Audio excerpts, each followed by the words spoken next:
Friends, coding నేర్చుకుందాం ఈజీగా, చాలా ఈజీగా. Let's start. Welcome to tech Telugu. ఈ వీడియోలో మనం ఒక కాంపోనెంట్ని రౌటింగ్ ద్వారా వాడుతూ ఎలా దానికి సంబంధించిన HTML పేజ్ని లోడ్ చేయాలో మనం తెలుసుకుందాం. Right, let's start.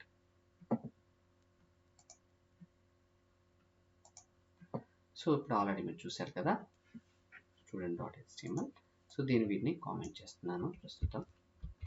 Right, so దానివల్ల బ్రౌజర్లో 3 కనపడవచ్చు. ఓకే, ఇప్పుడు మనం ఒక URLని వాడుతూ ఎలా చేయాలో తెలుసుకుందాం. సో ఫస్ట్ థింగ్,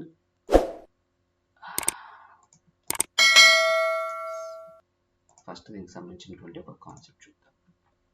ఇప్పుడు మనం మాట్లాడుకునేది సెకండ్ యాజ్ ఎ రౌటింగ్. దీన్ని ఏమంటారంటే, ఇప్పుడు మీకు చెప్పేది కూడా ఒక బేసిక్ రౌటింగ్, హై లెవెల్ కాదు, బేసిక్ రౌటింగ్. అంటే ఒక కాంపోనెంట్ని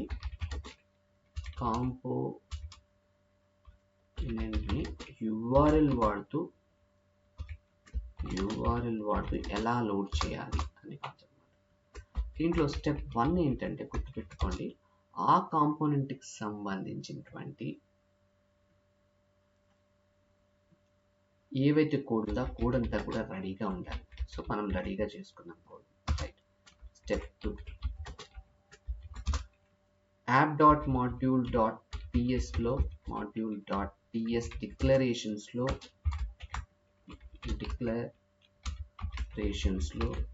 మనం దాన్ని ఇంపోర్ట్ చేసుకోవాలి. ఇంపోర్ట్ చేసాం ఆల్రెడీ లాస్ట్. నెక్స్ట్ స్టెప్ 3, ఇది కీలకమైనది. ఇప్పుడు మనం ఇక్కడ మనకి ఏ URLs కావాలో, ఇక్కడ URL అంటే నథింగ్ రౌట్స్ అంటారు, ఆ రౌట్స్ని మనం తయారు చేసుకోవాలి. సో క్రియేట్ రౌట్స్ని తయారు చేసుకోవాలి. ఎలా తయారు చేద్దాం చూద్దాం. సో రౌట్స్ని తయారు చేసేది ఎక్కడ అంటే app.module.ts ఫైల్లో తయారు చేస్తాం, గుర్తుపెట్టుకోండి. రైట్, ఇక్కడ.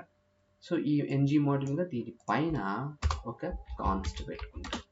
ఏంటి దాని పేరు? రౌట్స్ అనే ఒక వేరియబుల్ ఉంటుంది. చెప్పాను, క్లాస్ లోపల ఉంటే ప్రాపర్టీ, క్లాస్ బయట ఉంటే వేరియబుల్. సో ఇది ఏ రూపంలో ఉండాలి? టైప్ స్క్రిప్ట్ని ఫాలో అవుతుంది. రౌట్స్ అనే ఒక ఇంటర్ఫేస్ని పోలి ఉండాలి. రైట్, ఇది ఒక ఎరే అన్నమాట. ఈ ఎరే లోపల ఒక ఆబ్జెక్ట్ ఉంటుంది. సార్ మరి ఇక్కడ ఎరే వస్తుంది, అసలు ఇదంతా ఎక్కడి నుంచి వస్తుంది రౌట్స్ అనేది చెప్తాను చూడండి. సో ఈ ఇంపోర్ట్స్ ఇంటర్ఫేస్ మనకు డైరెక్ట్గా యాంగులర్ ఇవ్వదు, మనం ఏ మాడ్యూల్ ఉందో అక్కడి నుంచి ఇంపోర్ట్ చేసుకోవాలి. సో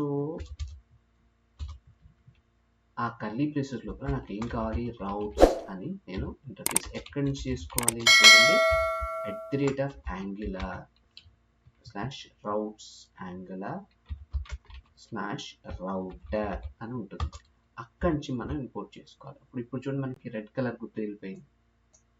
రైట్, ఇక్కడ మీరు చూడండి, దానికి సంబంధించిన ఈ ఎరే లోపల మనం ఆబ్జెక్ట్స్ ఇస్తాం. అంటే ఆబ్జెక్ట్ అంటే ఒక్కొక్క ఆబ్జెక్ట్ ఒక్కొక్క URL అర్థం. ఇక్కడ ఫస్ట్ థింగ్ ఏంటంటే పాత్ వచ్చేసరికి కదా, నేను డబుల్ కోట్స్ వాడచ్చు, సింగిల్ కోడ్ వాడచ్చు, ఏదైనా పర్లేదు.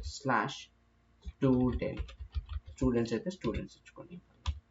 ఇక్కడ నేను ఏ కాంపోనెంట్ని లోడ్ చేయాలి, కాంపోనెంట్ అని ఇంకో స్మాల్ లెటర్స్లో ఉంటుంది, లోడ్ చేయాలి చెప్పాలి. ఇక్కడ ఆల్రెడీ స్టూడెంట్ కాంపోనెంట్ ఉంది సరే, ఆ కాంపోనెంట్ స్టూడెంట్స్ వాటితో లోడ్ చేయాలని చెప్తున్నాను.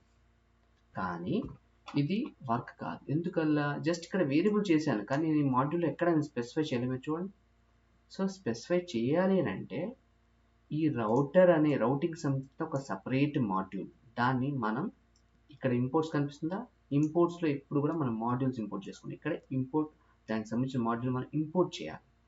సో అది ఎక్కడ ఉంటుంది? ఈ రౌటర్, యాంగులర్ సంబంధించిన రౌటర్ ఉంది కదా, అక్కడ ఉంటుంది. దాంట్లోంచి ఆ మాడ్యూల్ మనం ఫస్ట్ తీసుకుంటాం. రౌటర్ మాడ్యూల్ కనిపిస్తుందా? ఈ రౌటర్ మాడ్యూల్ని మనం ఇక్కడ ఈ మాడ్యూల్లో, అంటే ఈ app.modules సంబంధించిన ng మాడ్యూల్ లోపల మనం ఇంపోర్ట్ చేసుకుంటాం. కామా పెట్టి దీని లోపల ఫర్ ఈ URLs ఎవరికి వాడాలి అంటే రూట్.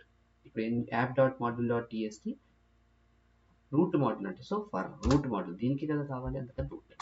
ఈ లోపల మనం పైన డిక్లేర్ చేసిన వేరియబుల్ రౌట్స్ అనేది మనం వాడతాం. సారీ, సింపుల్ ఎరే కాబట్టి కామా వాడతాం. క్లియరా? ఇది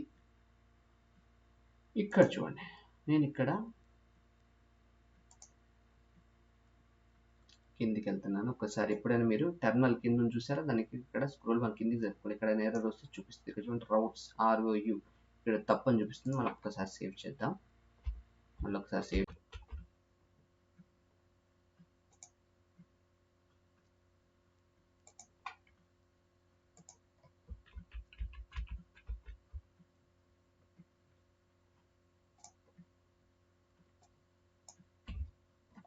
సో ఇక్కడ చూడండి మనం, సో ఇది లోడ్ అయింది, కానీ మనకి స్టూడెంట్స్కి సంబంధించింది కాలేదు. /students అని కొడతాను చూడండి, అయినా కానీ లోడ్ కాదు. ఎందువల్ల? ఈ URL పెట్టినప్పుడు ఆ URLకి సంబంధించిన HTML ఎక్కడ లోడ్ కావాలో మనం చెప్పాలి. సో అది చెప్పాలి అని అంటే మనం ఎక్కడైతే అది లోడ్ కావాలో అక్కడ ఈ ట్యాగ్ని ఉంచాలి, రైట్? సో గమనించండి, ఫస్ట్ మనకి లోడ్ అయ్యేది మెయిన్ కాంపోనెంట్ ఏంటి? Root component app.component.html. సో దాంట్లో నాకు ఎక్కడ లోడ్ కావాలో అక్కడ ఆ ట్యాగ్ని పెట్టాలి.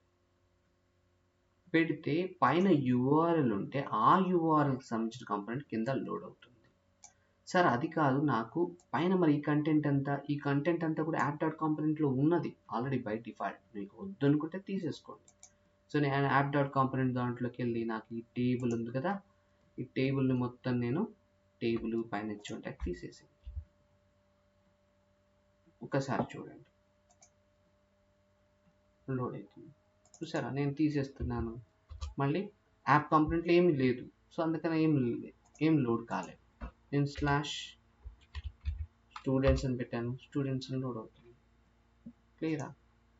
అలా కాదు, నాకు ఏం లేకపోయినా నాకు లోడ్ కావాలి అంటే, ఇక్కడ మీకు ఏం లేకపోతే కూడా లోడ్ కావాలి అనుకుంటే జస్ట్ ఇక్కడ కాబట్టి లోడ్ పెట్టేసుకొని మీకు ఇక్కడ స్లాష్ పెట్టేసుకోండి, జస్ట్ ఎంటీ పెడితే నాకు ఎంటీ ఎప్పుడు కూడా నాకు స్టూడెంట్ కాంపోనెంట్ లోడ్ కావాలి పెట్టేసుకొని స్టూడెంట్ వస్తుంది. అంటే ఇలా పెడితేనేమో ఎంటీ, ఇలా పెడితేనేమో స్టూడెంట్స్. క్లియర్ అనుకుంటారు మీకు? సో ఈ విధంగా మనం కాంపోనెంట్ యొక్క రౌటింగ్ అనేది మనం చేస్తాం అనమాట. ఓకే, మీకు ఈ వీడియో అర్థమైంది అనుకుంటున్నాను. మీకు ఎటువంటి డౌట్స్ ఉన్నా కామెంట్స్ పెట్టండి. రెండో విషయం వచ్చేసి కల్లా కంపల్సరీ మా ఛానల్ సబ్స్క్రైబ్ చేసుకోండి, మరియు లైక్ చేయండి, మరియు షేర్ చేయండి. మీరు ఎన్ని లైక్స్ అందిస్తే అంత నాలెడ్జ్ని మీకు అంత ఎక్కువగా ఇవ్వగలం. ఎంత చేస్తే మీరు అంత ఇవ్వగలం.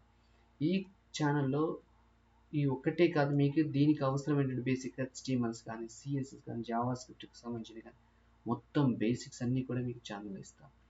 You will become a professional developer. ఏదో 2 కాన్సెప్ట్ నేర్చుకోవడం కాదు, మీకు రియల్ వరల్డ్ యాప్స్, ఇది అయిపోయినాక మీకు రియల్ వరల్డ్ యాప్స్ కూడా ఎలా చేయాలో కూడా మీకు ఈ ఛానల్లో నేర్పిస్తాం. Thanks for seeing this video. Signing off tech Telugu.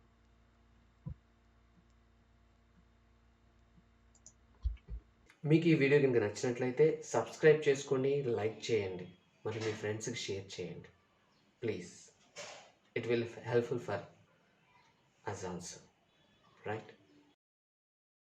In this video, signing off, Tech Telugu.